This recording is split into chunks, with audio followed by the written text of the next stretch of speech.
বন্ধুরা আজকে মেনুতে কিন্তু প্রথমেই কাঁকরোল ভাতি। আজকে কাঁকরোল ভাতে কাঁচা পেঁয়াজ তেল নুন দিয়ে মেখেছি সুন্দর করে, ওদিকে কাঁচা লঙ্কাও নিয়ে নিয়েছি, এদিকে আজকে মেয়ের পাতে একটু দেবই দিয়েছি।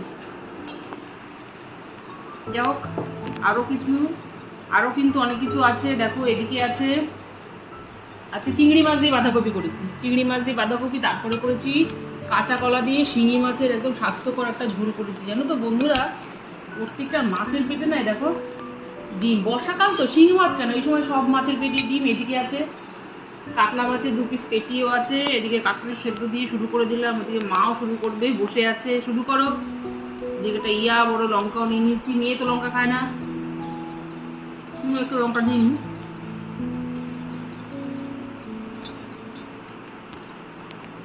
সেদ্ধ তাতে একটু গরম গরম ভাতই না বেশি ভালো লাগে, সেগুলো একটু কাঁচা লঙ্কা থাকে, কোনো কথাই হবে না। কেমন লাগছে খেতে? কাঁচা লঙ্কা দিয়ে ভালো লাগছে? দারুণ।